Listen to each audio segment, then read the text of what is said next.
Olá, boa noite, como vai? Vai bem? Salve, salve Cuiabá, aniversário de Cuiabá, 302 anos.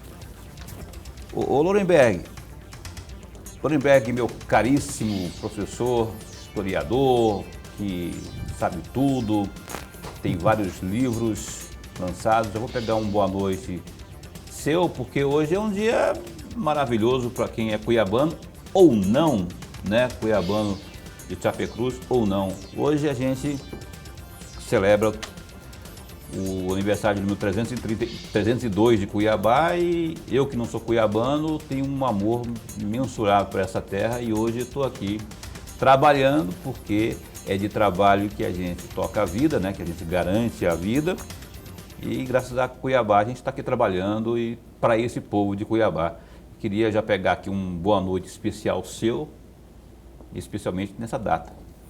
Boa noite, meu amigo Paulo Coelho, e um grande abraço, mas um grande abraço mesmo a todos os nossos telespectadores.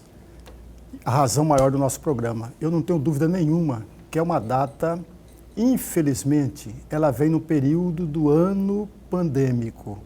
E aí, as festividades que são comuns nesta data passam a não sê-los. Por essa razão, não se tem festividade alguma, mas mesmo assim, é preciso que cada um de nós façamos, no mínimo, uma reflexão da cidade que queremos, da cidade que nós todos merecemos. E mais uma terceira pergunta: qual é a referência de Cuiabá para que nós, cada um de nós, esteja inseridos na cidade? Não adianta a cidade crescer de forma desorganizada, deputado, não adianta nada se nós não temos referência. Cada um dos moradores cuiabanos precisa de uma referência para ele, no seu íntimo, junto com ele mesmo, pensar, olha, eu faço parte dessa cidade. É exatamente esse o papel maior, a meu juízo, que o gestor número 1 da cidade tem para com o conjunto do município cuiabano. Concordo com o Lorenberg. Eu ouso dizer que Cuiabá, o seu principal legado permanente, não é? É o povo, calor cuiabano, é essa turma que, seja daqui ou não, recebe a gente, abraça a gente de uma forma como filho propriamente. O cuiabano é fora de série. Eu que já conheço outros, né, vamos chamar povos, né, outros gentílicos, né, mas eu gosto de dizer que Cuiabá tem como sua principal característica o povo cuiabano, com seu calor, com a sua hospitalidade, enfim. Eu não sei se o Neri Geller concorda comigo, Neri Geller que não é cuiabano, mas que está sempre bem acolhido pelo cuiabano, e é o nosso entrevistado desta noite, deputado federal Neri Geller, do Progressista. Muito bom recebê-lo aqui, boa noite. E a minha primeira pergunta deixa, né, para que o senhor se dirija ao povo cuiabano que está nos assistindo nesse momento. Boa noite, Paulo. Boa noite, professor Lorenberg. Eu sempre digo que nós, os gaúchos que migramos na década de 80, somos muito abençoados. Eu, pessoalmente, sou muito abençoado, porque tive o privilégio e o prazer de vir para um dos estados que deu oportunidade de vida a milhares e milhares de pessoas. Eu não sou cuiabano de nascença, mas sou cuiabano de coração, e quem me conhece sabe disso, sabe do carinho que eu tenho e do cuidado que eu tenho com a Baixada Cuiabana no exercício do nosso mandato como deputado federal, dos prefeitos, dos vereadores, mas principalmente dos cidadãos que moram mais longínquos do centro, as pessoas mais humildes. Falo isso de coração, Paulo, porque Lucas do Rio Verde, onde fui vereador em 96, sempre fui muito acolhido pelo povo cuiabano, e o povo cuiabano sempre me apoiou. Fui o deputado federal estourado, mais votado de Jangada, de Rosário Oeste, fui um dos mais votados de Poconé, quer dizer, no chão cuiabano mesmo. E depois, Cuiabá mesmo também teve uma boa votação. E depois aqui em Cuiabá fiz quase 4.000 votos. Mas não é só a questão do voto, é a questão da oportunidade de vida, de ter instalado minha família. Hoje aqui somos em 11 irmãos, conseguimos progredir na vida, ajudar o Estado. e, consequentemente, ser ajudado. Então, é um privilégio, Paulo, estar aqui hoje nessa data importante, 302 anos. Parabéns a Cuiabá, parabéns ao povo cuiabano, conte conosco e é uma grande satisfação estar com vocês aqui. Satisfação é nossa. Olha, eu já vou botando o dedo na ferida nesse começo, porque olha só, foi aniversário de Cuiabá, é aniversário de Cuiabá nesse 8 de abril, só que hoje, rapaz, teve um tiroteio aí de narrativas por conta de vacina. De um lado estava lá o secretário da Casa Civil, do governo do Estado, Mauro Carvalho, do outro lado, no momento inicial, o Emanuelzinho, deputado federal, filho do prefeito Emanuel Pinheiro, depois o Emanuel Pinheiro também, porque hoje estava previsto a vacinação aí dos agentes de segurança pública, o que acabou não acontecendo, um empurra para lá, outro empurra para cá. E a pergunta inicial é o seguinte, não é nem de que lado que o senhor está não, viu, para não deixar o senhor numa fogueira, mas é para saber o seguinte, tem uma conversa, e foi divulgado na imprensa, ou pelo menos nos grupos, de que o estado de Mato Grosso, grupos sociais, estaria entre os últimos no ranking da vacinação. O senhor tem essa informação? Procede isso? Que informação que o senhor tem direto do Ministério da Saúde? Na verdade, primeiro, Paulo, eu não quero me adentrar na questão muito pequena da disputa e da briga entre o governo do Estado e a Prefeitura Municipal. Eu sei do carinho que eu tenho pelo deputado federal Manuelzinho e sei e reconheço também o grande trabalho que o governador Mauro Mendes vem fazendo. Isso não se pode deixar de reconhecer. Um Estado que estava totalmente falido, com folha atrasado, com repasse da saúde para os municípios em 8, até em alguns casos 11 meses sem passar, e hoje está rigorosamente em dia e as obras estão acontecendo nos 4 cantos do Estado. E com relação específica à questão da vacina, eu sempre tive, Paulo, muito claro, professor Lorenberg, uma posição desde o início. A minha posição nunca subia em cima de nenhum palanque para fazer discurso.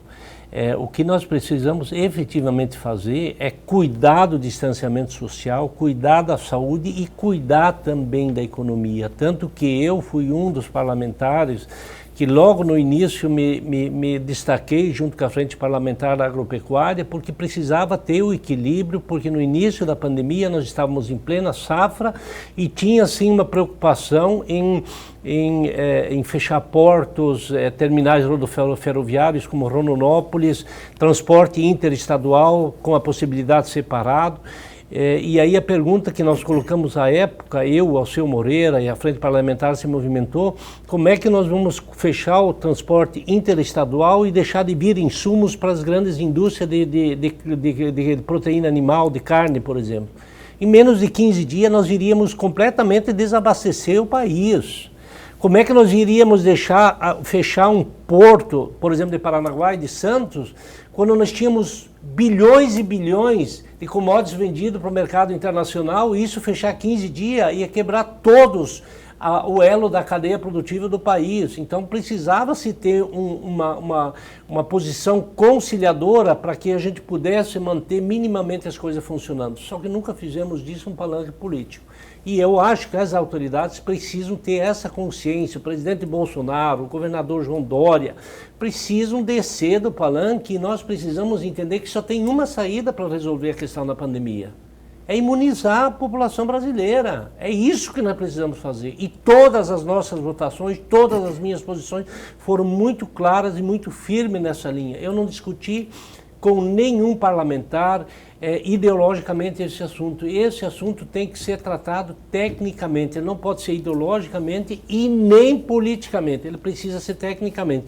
Então o deputado federal Neri Geller está, e junto, quero ser justo com a nossa bancada, tem trabalhado para ajudar o Estado na liberação de recurso. Agora, a gestão da vacinação, ela é uma gestão do município e da Secretaria de Saúde. Eu não quero entrar na questão política. O que eu posso falar com relação às vacinas, veio menos até onde eu tenho informação, porque o nosso Estado, demograficamente, nós somos em menos pessoas, mas percentualmente a distribuição está sendo igual. E até onde eu sei, o Estado está distribuindo para os municípios que fazem a gestão sobre isso. Mais do que isso, eu não vou falar, porque tenho um carinho e um respeito grande pelo deputado federal Manuel, que é meu colega de partido, que nós trabalhamos juntos e ajudamos muito, e tenho reconhecimento do quanto que o governador Mauro Mendes está fazendo. O resto, briga política, não vou me envolver, porque eu acho que isso não contribui em nada. Quando você fala briga política, você está dizendo que o senhor concorda com a tese de que antecipou-se 2022? Já estão... Não é isso, Paulo. Eu acho que tem muito cunho político nessas redes sociais, na divulgação. Eu não quero comprar a favor de um nem de outro. Eu acho que esse assunto tem que ser tratado tecnicamente e fora da esfera política. Eu acho que deveria nem ser o governador e o chefe da Casa Civil. Eu acho que deveria ser os secretários de saúde municipal e estadual sentar e discutir, fazer um plano de imunização aqui para o estado para a gente poder acelerar, não só na capital, mas também no interior do estado.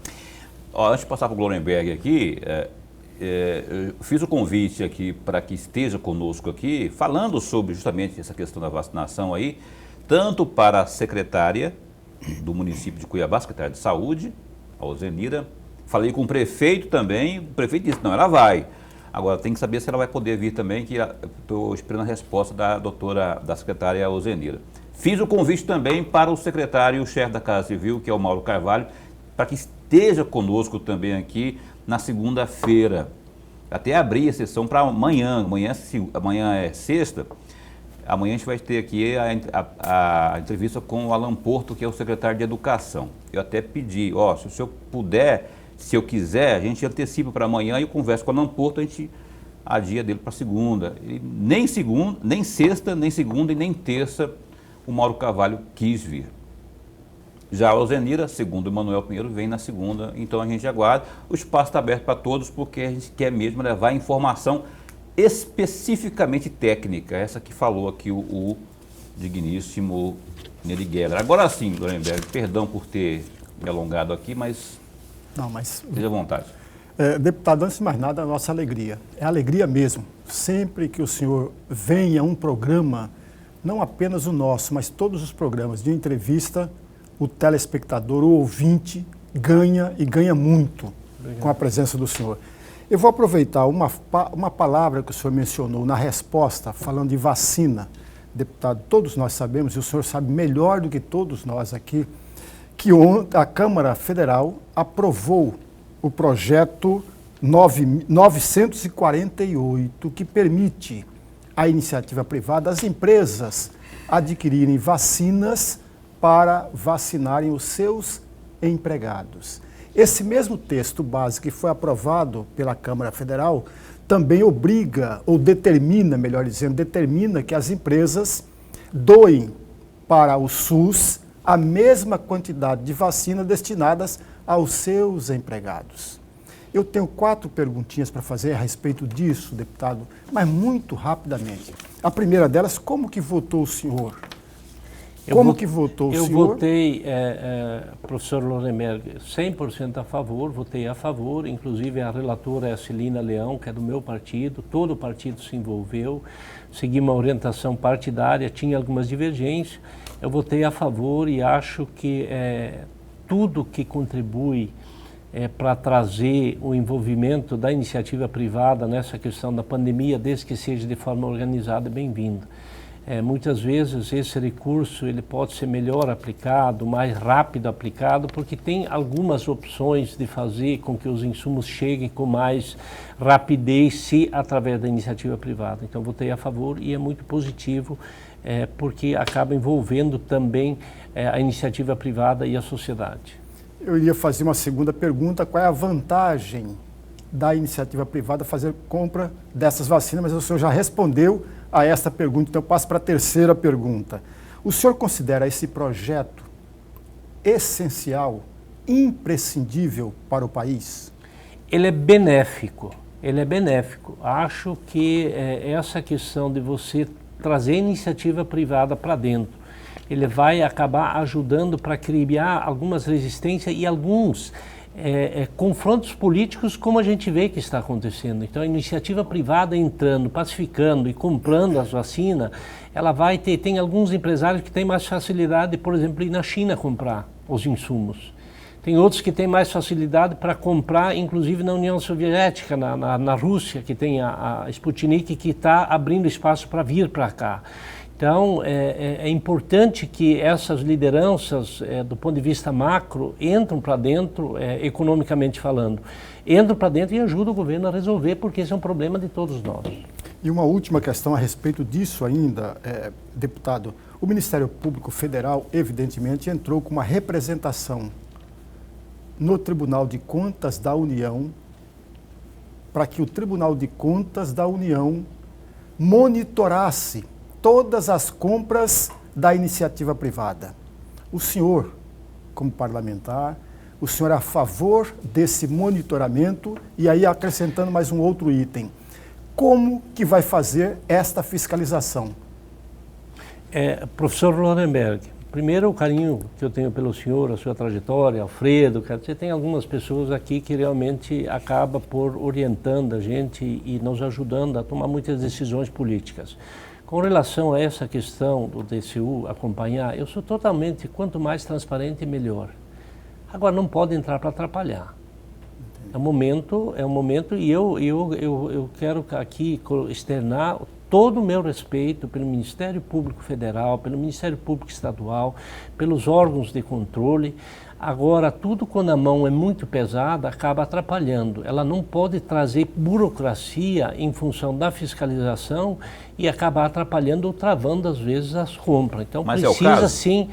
Não é o caso, Paulo. Não, só perguntando. Em algumas vezes, sim. Eu dou alguns exemplos que aconteceu, por exemplo, de obras aqui em Mato Grosso, a BR-163 ficou parado porque o TCU ficou 4 anos parado porque o TCU entrou no meio, embargou a obra e depois acabou liberando. Quer dizer, nós tínhamos 4 anos de atraso. Então, não é os órgãos. Alguns membros, às vezes, têm que ter a responsabilidade de fazer a fiscalização, mas ela tem que ser dinâmica, ela tem que ser rápida, fazer acompanhamento, porque o tempo urge e vidas estão sendo ceifadas. É importante a gente dizer isso. Tem muitos políticos que não gostam de falar isso porque acaba milindando. Eu estou colocando essa minha posição, eu sei do compromisso que tem os órgãos de controle e é importante que eles o façam, mas que não acabe por se envolver e travando, às vezes, algumas compras que são muito importantes. E a iniciativa privada pode participar, deve participar e pode contribuir. Deputado, o Instituto lá, o Oswaldo Cruz, a Fiocruz, Fundação Oswaldo Cruz, está com essa meta aí de fabricação de 1 milhão de doses por dia. A sua expectativa sobre isso, porque tem muita gente com dúvida, tem muita gente que não acredita nisso, e que se isso vier a realmente se solidificar, vai ser um grande salto, 1 milhão, são 5 milhões mais ou menos por semana, vai ser um salto significativo. O senhor acredita nisso? Como que o senhor tem visto essa proposta aí? Paulo, eu acho assim, convicção pessoal minha. Eu não conheço isso tão a fundo, tecnicamente, até porque eu não estou presente lá. Essa semana teve esse comprometimento de acontecer, mas acabou já dando um problema porque acabou faltando insumos que viriam da China em função da burocracia que não conseguiu embarcar, então já deu uma atrasada. Isso vem semana que vem, a informação de hoje. Vai chegar semana que vem. Acho, sinceramente, que dentro dos próximos 60, 90 dias nós vamos sanar esse problema e talvez venha com mais rapidez que a gente espera. Por quê? Porque as indústrias vão ter interesse, porque isso vai ter um ganho econômico para as indústrias que detêm a patente disso. E, obviamente, quanto mais vender, melhor e mais rápido vai acontecer. Eu acho que em 60, 90 dias, como já está consolidado, nós vamos talvez ampliar e muito, e se Deus quiser, essa imunização chega aí o mais rápido possível. Essa é a minha convicção. Obviamente que se o Instituto começar a fabricar 1 milhão por dia, nós vamos avançar e outros agentes podem entrar para dentro para aumentar a fábrica e, inclusive, nos outros países onde vão ser vacinadas as pessoas com mais rapidez, porque eles estão mais adiantados, pode vir, inclusive, a vacina para cá, dentro de 60, 90 dias. Então, eu quero crer, torço para que aconteça, eu acho que em 3, 4 meses, se Deus quiser, a gente vai ter vacina para todo o povo brasileiro. Muito bem, estamos conversando ao vivo nesta noite de aniversário de Cuiabá, 8 de abril, com Neri Geller, deputado do PP, Partido Progressista, presidente do PP de Mato Grosso, né? E que continua conosco após o intervalo comercial. Primeiro break nesse instante. Se você tem alguma pergunta, Esteja à vontade, 99932-2529, seu WhatsApp aqui, você tem vez e voz no Opinião, que dá um tempinho e volta já já. Então, a gente retoma aqui a entrevista ao vivo com o Nery Geller, não é? E nesta quinta-feira. E eu quero mandar um abraço para o Demétrio, ex-vereador de Lucas do Rio Verde. Segundo o Nery Geller, está acompanhando lá a gente, né, deputado? Está lá em Lucas do Rio Verde, assistindo a Opinião. Um abraço aí, Demétrio, e a todos aí de Lucas do Rio Verde, cidade do Nery Geller, não é? Que chegou lá catando raiz. Aliás, a gente foi catando raiz, não foi? Quem teve aqui também foi... Frentista de posto. Bem, né? Quem teve aqui esses dias atrás, rapaz, foi o deputado novo lá, esse deputado que entrou no lugar do Silvio Fávero. O Catani. O Catani, falou que também é da sua época, vocês foram contemporâneos naquela época lá, né? Você, Roçada, a turma toda que chegou do Sul. Olha só, vamos ao www.gazetadigital.com.br nesta noite. Nesse momento, com 97% de UTIs ocupadas, Mato Grosso registra mais 57 óbitos de Covid-19. Com leitos de unidade de terapia intensiva UTI ocupadas em 97%, Mato Grosso registrou mais 57 mortes por Covid-19 em 24 horas, segundo dados da Secretaria de Estado de Saúde, a SES-MT. Ao todo, 8.403 óbitos em decorrência da doença ocorreram no estado. Foram notificadas 1.707 novas confirmações de casos de coronavírus no estado, além de 324.899 casos confirmados desde o começo da pandemia do novo coronavírus.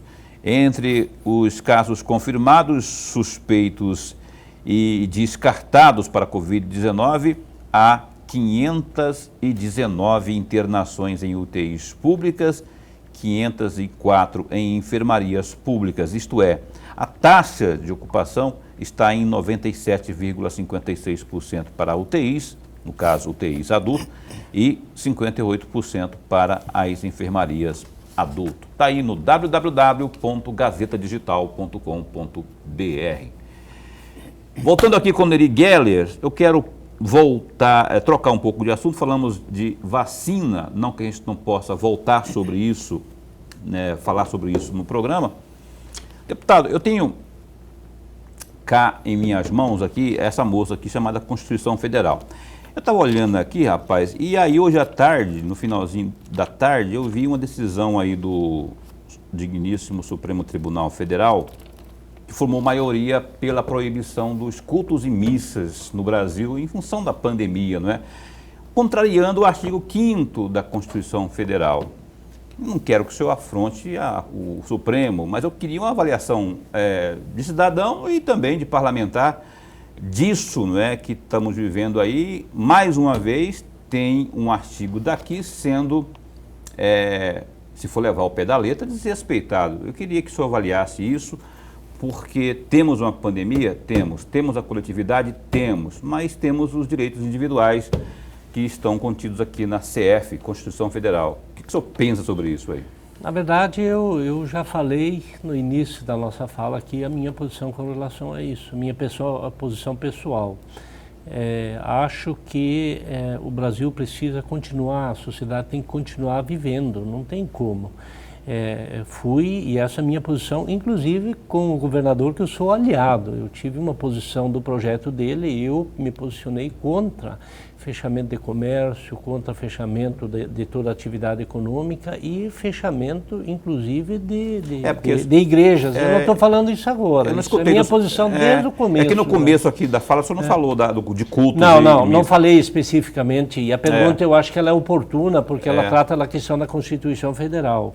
Eu acho sim que o Supremo, no afã de querer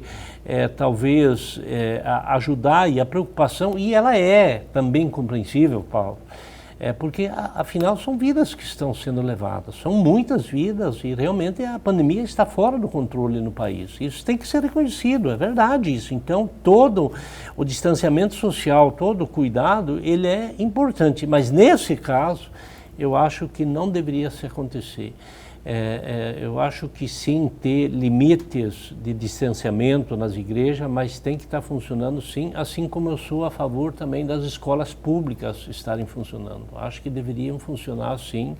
Talvez a gente priorizar a vacina para professores, porque o prejuízo da sociedade brasileira é muito, muito, muito grande. Então, eu acho que toda a atividade econômica e também a própria atividade cultural, a religiosidade, a questão da religião, desculpa, também eu acho que deveria, dentro de alguns padrões de segurança, mas deveria funcionar. As igrejas, os comércios, os supermercados, as borracharias, postos de gasolina, a própria questão das lojas de conveniência, obviamente com limitações. Tá? Então, eu particularmente sou contra essa decisão do Supremo, porque eu acho que o Supremo está entrando numa seara que não deveria entrar. Ô Lorenberg, antes da pergunta que eu gostaria que você fizesse aí para o Lidberg, agora eu que estou enrolando a língua aqui, né?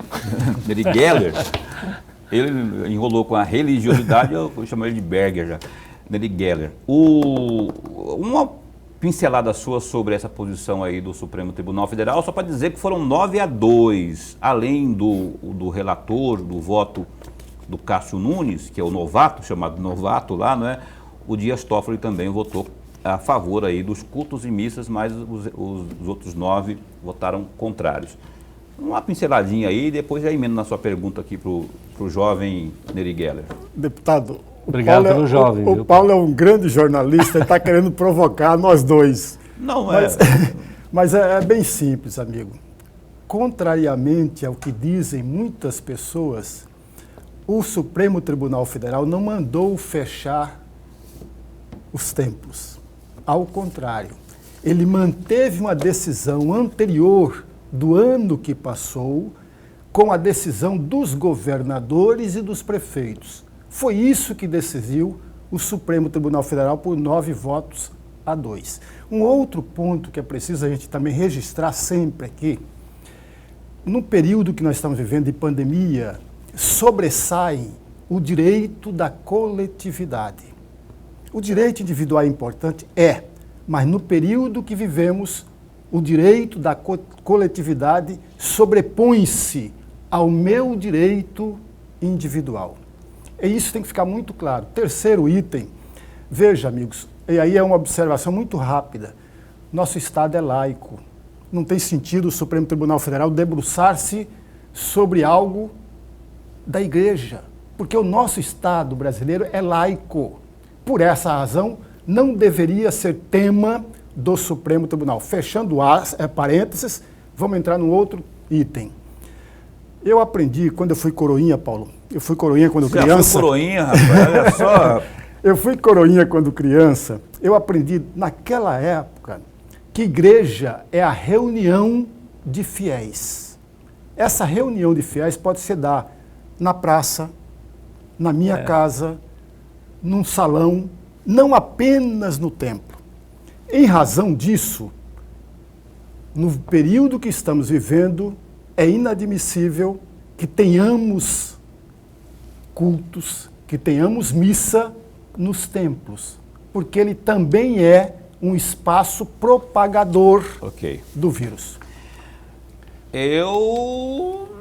Lorenberg, eu tenho um carinho muito grande por Vossa Excelência, mas eu discordo, rapaz. Eu acho que, tendo os cuidados mencionados por Neri Geller aqui, se todo o templo, toda a igreja, não é, fizer a sua parte, tendo os cuidados, é possível, assim, como os demais órgãos, como os supermercados, enfim, o comércio, tem tomado aí, quer dizer, se houver o cuidado, é possível fazer aí as reuniões, porque é o que temos agora, e está garantido na Constituição, a fé, o direito à fé. Ah, pode ter fé em casa? Pode, mas ali é o templo sagrado, ali que tem a cultura, que tem a religião, cada um vai lá para, enfim, mas opiniões, né? Você ia acrescentar alguma coisa aí? Eu iria acrescentar, eu sigo a linha do professor Lodenberg.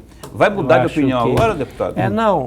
Eu acho que não tem que impor o fechamento, mas se não tiver o rigoroso cuidado, a fé pode ser exercida em outro lugar, sim.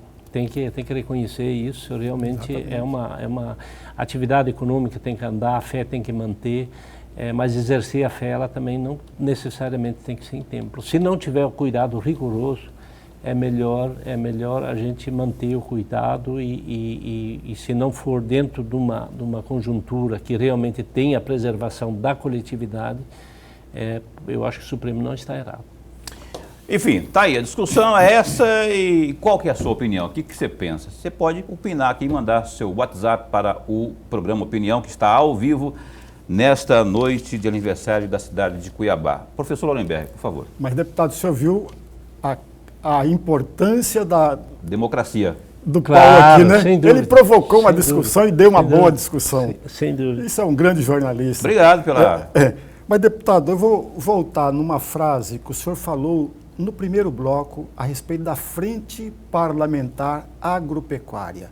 E aí é para ajudar mesmo o amigo telespectador, porque muitos eleitores brasileiros não sabem a importância que é a Frente Parlamentar Agropecuária. Por isso que eu vou provocar o senhor no bom sentido. A primeira pergunta, qual é ou quais são as temáticas ou tarefas da Frente Parlamentar Agropecuária? Na verdade, Lodenberg, a Frente Parlamentar ela tem um papel importantíssimo no Congresso Nacional. Ela é uma frente que congrega 280 parlamentares, que agrega 280 parlamentares e ela tem uma diferença das demais frentes. Ela é uma frente muito coesa e quando acaba influenciando em qualquer votação no Congresso Nacional. Ela é suprapartidária, tem lá membros de todos os partidos e é a única frente que consegue fechar os temas e caminhar, não na sua totalidade, mas a grande maioria acompanhar os temas que são discutidos lá. Obviamente que ela é ligada à produção, ela é ligada à agroindústria, ela é ligada a temas que são relacionados à infraestrutura, que envolve a agricultura, a pecuária e a indústria também. Mas ela não deixa de discutir temas importantíssimos, como discutir uma reforma da Previdência, como foi na votação da ajuda aos estados, e para onde pender essa frente acaba sempre tendo uma tendência de vitória no plenário. Então esse é o papel da frente, ele tem um suporte técnico muito forte, muito grande, é muito organizado, e quando vai para o debate, ele tem discussão interna, mas nos temas ela sempre acaba a convergência, a grande maioria caminha junto, ajudando uma vez o meu estado de Mato Grosso, outra vez ajudando o estado do Rio Grande do Sul, do Goiás, quer dizer, são parlamentares do país inteiro que quando nós temos um problema aqui em Mato Grosso e que precisa da mão, acaba se juntando e ajudando. E é por isso que essa frente é muito respeitada, inclusive pelos partidos e pelo governo federal, pela força e a unidade que consegue exercer.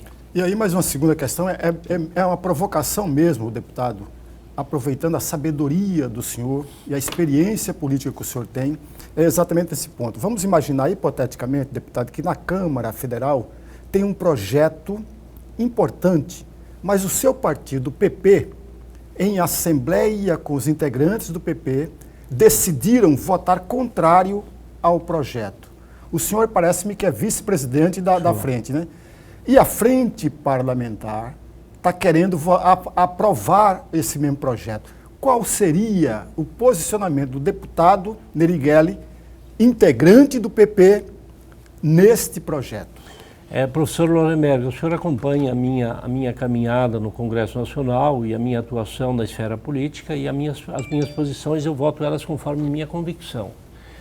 Não tenha dúvida que se prevalecer o interesse maior do país e a Frente Parlamentar tomar uma posição, eu acompanho a Frente Parlamentar da Agropecuária. O partido eu respeito e acabo 99% dos temas eu consigo, eu e mais alguns parlamentares da frente parlamentar que são do mesmo partido, a gente consegue direcionar o partido para caminhar conforme a orientação e a decisão da frente parlamentar. Agora, eu não voto 100% com a frente, mas 98% eu voto com a frente. Então, a questão partidária ela é importante, eu respeito, sigo a hierarquia, mas eu me posiciono com bastante firmeza. Se o interesse da frente for pela produção, se for pela maioria, eu acabo acompanhando a frente parlamentar e os outros parlamentares fazem isso. Por isso, a força da Frente Parlamentar da Agropecuária, que tradicionalmente tinha lá Ronaldo Caiado, Luiz Carlos Reins, Neri Geller em 2007, mesmo como suplente, fiquei 4 meses como titular, mas nós influenciamos nos grandes temas nacionais, nos grandes temas, renegociação de endividamento agrícola, mudança na legislação do Código Florestal, na biossegurança, que hoje é extremamente importante, que foi votado mesmo num governo ideologicamente complicado se votar, foram temas que nós construímos, mesmo algumas vezes contra a vontade partidária. Muito bem, olha, a opinião dá mais um tempinho, vem aí mais um break comercial, mas é coisa bem rápida e logo logo a gente retoma aqui a entrevista com a sua participação via WhatsApp também aqui no Opinião ao Vivo, 99932-2529, é um instante só. Muito bem, aqui estamos de volta com uma entrevista ao vivo com o Neri Geller, que é deputado federal do Progressista. A gente vai falar sobre o PP já, não é? Antes, porém, tem aqui uma participação, tem uma pergunta que chega via WhatsApp para o deputado Neri Geller. Vamos ver aqui na tela. Aí apareceu. Boa noite a todos. Primeiro quero dizer que eu tenho a honra de ter sido aluno aí do Lorenberg, rapaz. O melhor professor de história que já tive. Ei, Lorenberg, hein? Quero perguntar aí ao deputado qual o montante de recursos enviados ao Estado pelo governo federal para combater a pandemia. Adilson Gonçalves. Se fosse Adilson Alves, seria parente do Lorenberg Alves. Eu ia dizer que esse elogio aí seria mais ou menos de parente, mas não, ele disse que foi o melhor professor de história. Adilson, um abraço, obrigado pela audiência aí. E o montante que veio para Mato Grosso, deputado? Aproxima de 2 bilhões. 2 bi? Aproxima de 2 bi, fora o recurso que foi colocado pela bancada.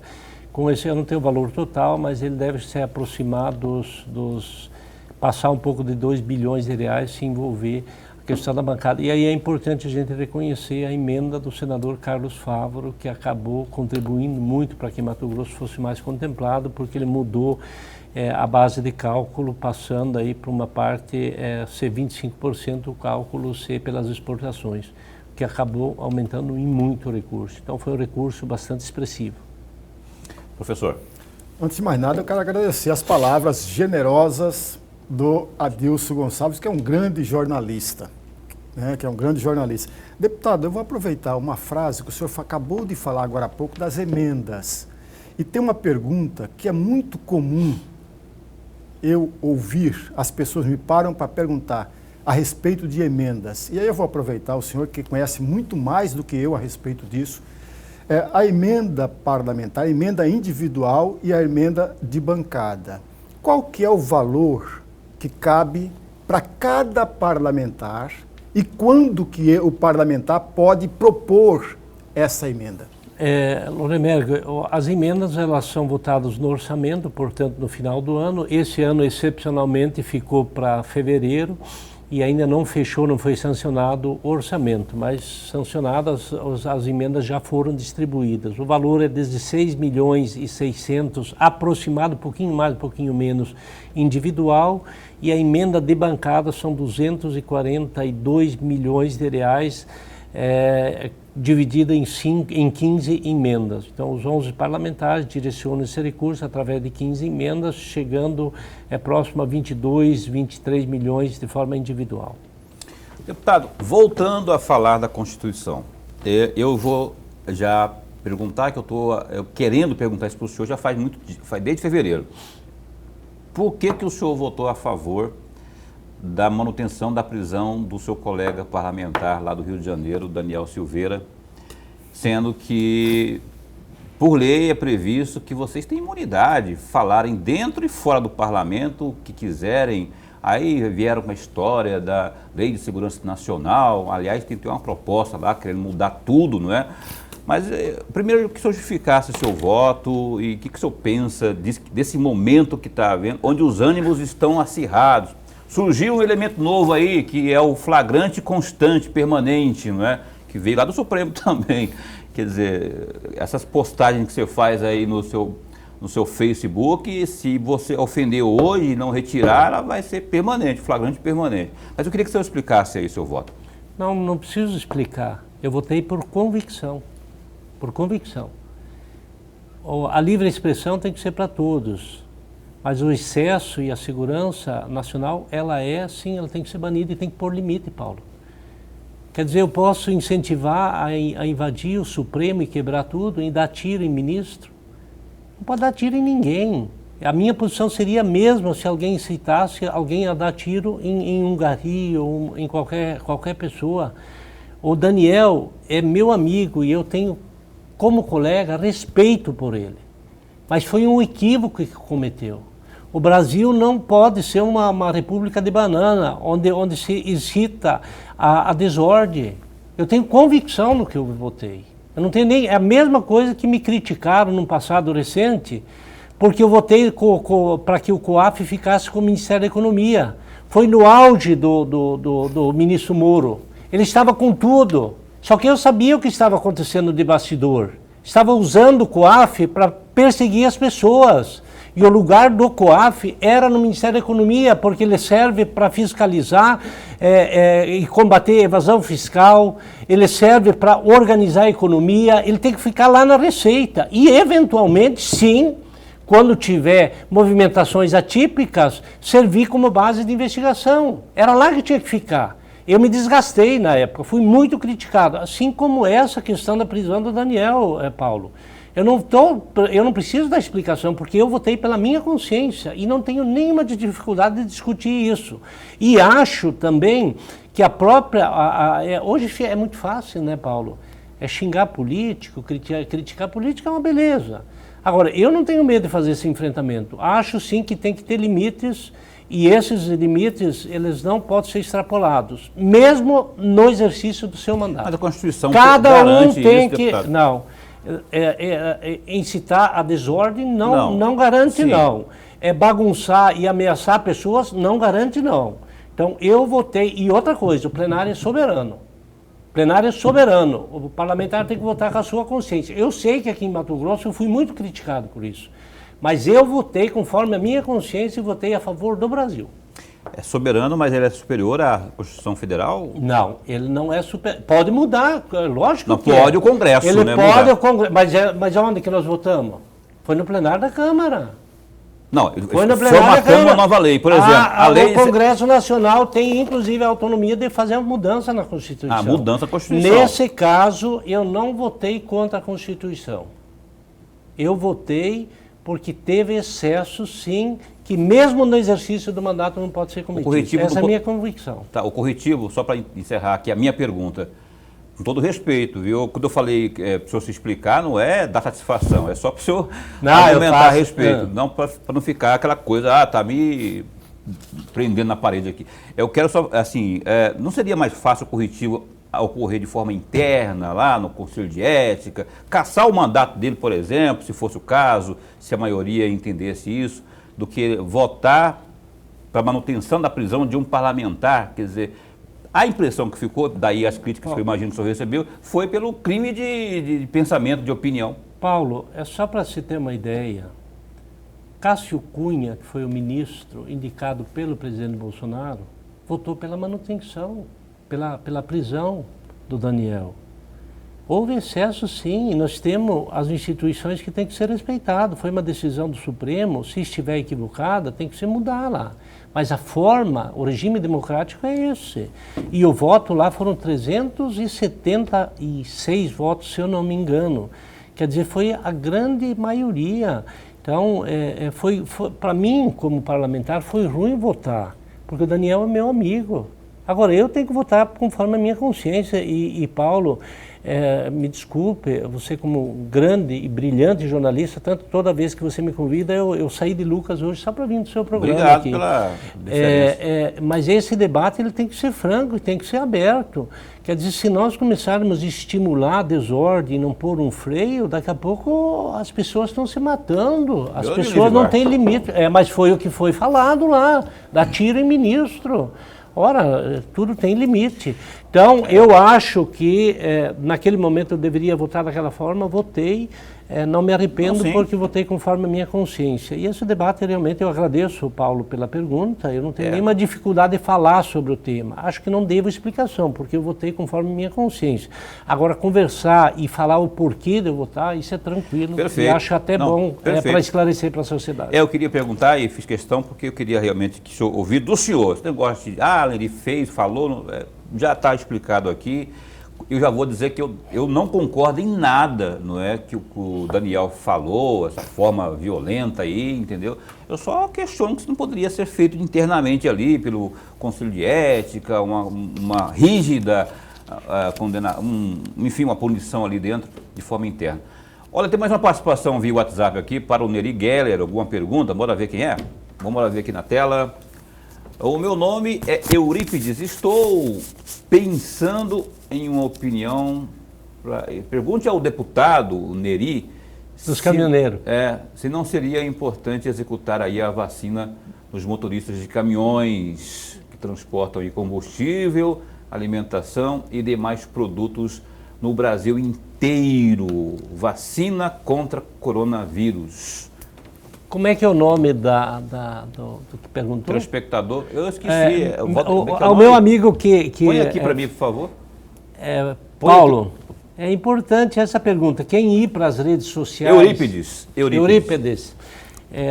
Quem ir nas minhas redes sociais semana passada pode ver que nós aprovamos um projeto de lei e foi sancionado para que o motorista entrasse na fila prioritária para ser vacinado. Saiu a decisão na semana passada e dentro lógico, são os idosos, depois os agentes de saúde, segurança pública e depois vem a questão dos motoristas. Já é uma tese que eu defendi e isso está registrado, inclusive, nas minhas redes sociais de semana passada. Orenberg. Deputado, eu vou aproveitar a resposta anterior a esta agora, que o senhor falava a respeito do deputado Daniel. Eu vou mencionar um outro deputado, uma deputada, a deputada federal pelo Rio de Janeiro, Flor de Lis. Qual é a situação dela hoje na Câmara? Ela continua deputada? O processo dela interno lá na Comissão de Ética está avançando ou não avançou, coisa nenhuma? Qual que é a opinião do senhor a respeito? A minha posição também, Lorenberg, é uma resposta que tem que ser dada com muita clareza. Eu sou, com certeza, em consolidando realmente, se tiver provas materiais que ela cometeu o assassinato, que ela seja caçada e que vá para a cadeia. Agora, tem que se dar o amplo direito à defesa também. Tem algumas questões que de bastidores eu conheço e não me sentiria à vontade de crucificá-la hoje enquanto tiver 1% de chance de ser inocente. 99% pode ser que ela seja culpada no assassinato. Mas tem talvez mais que 1% de probabilidade da inocência. E, Lorenberg, eu já fui injustiçado. Eu sei o que é isso, ser massacrado. Então, precisa, no caso do Daniel, é latente, aconteceu. Realmente incitou a desordem e tal, então eu votei com a convicção. Da mesma forma que eu falo que eu não terei nenhuma dúvida em votar pela cassação e se fosse a possibilidade dela ser condenada e ser presa. Mas até que tenha uma chance de ser inocente, eu não posso aqui falar que a gente tenha que puni-la sem ter a comprovação, porque mesmo a mídia às vezes se engana. Eu falo aqui de novo, são assuntos que eu já falei na imprensa, eu não tenho dificuldade nenhuma de falar sobre tudo o que aconteceu comigo, tanto de bom que aconteceu e algumas poucas coisas que aconteceu de ruim, e acho que em alguns momentos foi... então essa é a minha posição. Inconfirmando cassação, punição e, se possível, preso. Agora, enquanto tiver a possibilidade de ser inocente, nós não podemos culpá-lo. O secretário que tem status de secretário, que na verdade é diretor da Limpurb, aqui de Cuiabá, esteve aqui ontem, não é? E ele é do Partido Progressista, não foi? Isso. Wander Lúcio. E sabe o que ele fez? Ele falou assim, não, Neri é nosso candidato ao Senado em 2022. Falei, rapaz, tá certo disso, certíssimo. E aí eu quero saber, é para valer mesmo essa pré-candidatura aí? Paulo, na verdade, eu agradeço muito o Wander Lúcio, aliás, que é uma das grandes lideranças do partido, um grande secretário, ajudou muito Cuiabá, e ele, eu acho que tem duas grandes figuras que se destacam hoje, entre outras, mas que eu conheço, reconheço o trabalho, o Wander Lúcio, que é do meu partido, meu colega, uma das grandes lideranças, e também o vice-prefeito Estopa, que também faz um grande trabalho e que eu reconheço o trabalho deles. Agradeço pela posição do partido, tem sim um movimento forte por parte do grupo que apoiou o senador Carlos Fávaro, o próprio meu amigo e pessoal ex-ministro Blairo Maggi, tem uma conversa sim com o próprio governador Mauro Mendes. Dentro do partido isso está pacificado, a própria suplente Margarete, que é a secretária-geral, tem externado isso. E estou preparado sim para ir numa eventual disputa do ano que vem, mas se ela se consolidar, ela vai ser pela força do trabalho e dentro de um contexto de grupo. Então, sim, se aparecer, não tenho preguiça para disputar uma eleição, estou preparado. Se o grupo achar que deva ser, serei candidato ao Senado ano que vem. Mas isso vai ser pela força do trabalho e a decisão realmente vai ser tomada a partir do ano que vem. Eu queria que o senhor respondesse em 30 segundos para encerrarmos o programa. O Neri Geller, parlamentar, que foi eleito, teve uma votação boa para deputado federal. Hoje é aniversário de Cuiabá. Emendas para Cuiabá. O senhor teve ou tem planejamento? Como é que está a sua programação para isso? De forma bem breve, o que o senhor tem feito? Paulo, de forma bem objetiva, colocamos bastante recurso aqui. Ainda quando secretário de Política Agrícola, coloquei 4 milhões de reais para ajudar na feira do Porto. Foram 4 milhões de reais que foram colocados. Depois nós colocamos mais 1,5 milhão para o centro de distribuição do feirante aqui na frente. Coloquei agora esse ano que está, inclusive, o vice-prefeito Estopa está fazendo o projeto junto com o deputado Eliseu e também com os vereadores Jefferson, Clebinho e o Macrião. Nós colocamos mais 6 milhões de reais para obra de asfaltamento. É parceria com a Sinfra e com a Prefeitura Municipal de recurso que eu coloquei, e é importante reconhecer, eu coloquei 16 milhões de reais de emenda, depois mais 7 e pouco no Estado, e desse montante eu fiz uma parceria com o governador Mauro Mendes e com o secretário, de cada um que eu coloco, o Estado coloca mais um. Então nós estamos colocando 8 milhões de reais aqui na capital do Estado, em parceria na capital aqui de Cuiabá, no município de Cuiabá, em parceria com o governo do Estado. Valeu, esse Neri Geller, deputado federal do Partido Progressista, eu agradeço ao senhor mais uma vez por ter vindo. Ele falou aqui, veio de Lucas só para o programa Opinião. Eu fico lisonjeado com isso, muito obrigado. Espero que o senhor não tenha ficado bravo com as perguntas do Lorenberg, muito menos das minhas, mas é assim mesmo, né? O senhor sai sempre de boa nas perguntas. Muito obrigado por ter vindo. Tamo junto, Paulo. Agradeço pelo convite mais uma vez. Parabéns ao Lorenberg. Os elogios que recebeu são mais do que justos, né? Eu tenho admiração muito grande pelo professor Lorenberg e agradeço, Paulo, pela oportunidade, e só ressaltar que além de Cuiabá colocamos também recurso em Várzea Grande, foram 4 milhões de reais que foram colocados, Poconé, em toda a Baixada Cuiabana foi contemplado com emenda. Então foi um grande prazer estar com vocês, um grande abraço e mais uma vez parabéns ao povo cuiabano, parabéns à capital do estado pelos 302 anos. Um grande abraço e obrigado. Um grande abraço então, um grande abraço ao Samuca também, meu amigo também está aqui. Cadê? Está ali. Lorenberg, até amanhã. Até amanhã, meu amigo Paulo. O Alan Porto, secretário de Estado de Educação, é o nosso convidado dessa sexta-feira, amanhã, às 7h30 da noite, falar de educação, as aulas presenciais. Voltam ou não voltam?